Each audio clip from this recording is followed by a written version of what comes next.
자, 여당 내 수도권 위기론이 터져 나오는데요. 지금 여야가 보고 있는 수도권 판세 어떤지 아는 기자 정치부 김민지 기자와 좀 살펴보겠습니다.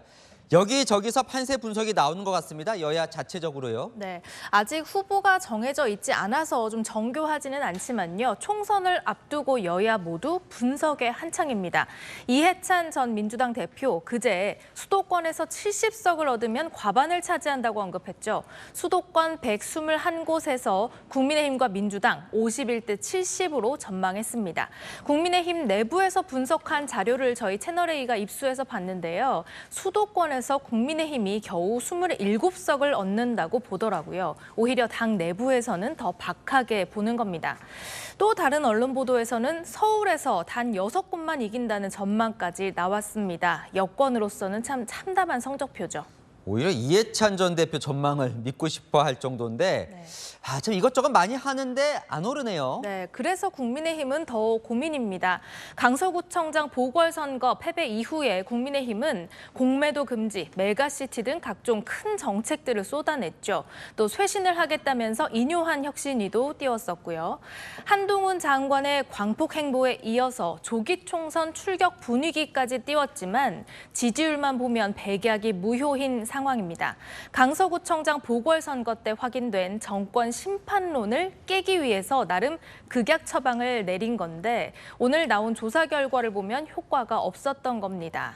효과가 없었던 게 아니라 더 안 좋아졌어요. 오늘 조사를 보면. 그러니까 정권 견제 여론이 올해 지금 최대라는 거잖아요. 맞습니다. 보시는 것처럼요. 정권 견제론, 그러니까 야당 후보가 많이 당선돼야 한다는 응답이 절반을 넘었습니다. 여당 후보가 많이 당선돼야 한다는 정권 지원론과의 격차도요. 올해 들어 최대로 벌어졌습니다. 네, 저렇게 노력은 했는데 왜 지지율은 안 오를까요? 수도권의 한 의원은 오늘 저에게 이런 비유를 들었습니다. 위암에 걸렸으면 수술이나 방사능 치료를 해야 하는데 위에 안 좋은 지방만 막 퍼먹어댄 셈이라고 말하는 겁니다. 여당과 대통령의 지지율이 오르지 않으면 아무 소용이 없다는 건데요. 아까 제가 수도권 27석을 전망한 여당의 분석 자료 말씀드렸죠. 이 대통령 지지율이 36%일 때를 기준으로 한 분석입니다. 당 관계자는요, 대통령 지지율이 40%대 초반은 나와야만 과반 의석을 기대할 수 있다면서 답답해 하더라고요. 왜 이렇게 답답해 하는지도 살펴봤습니다. 저희 채널A 자체 여론조사 분석에 따르면요, 대통령의 지지율 10개월 가까이 40%를 넘은 적이 없습니다. 그렇다고 당 지지율이 높은 것도 아니죠.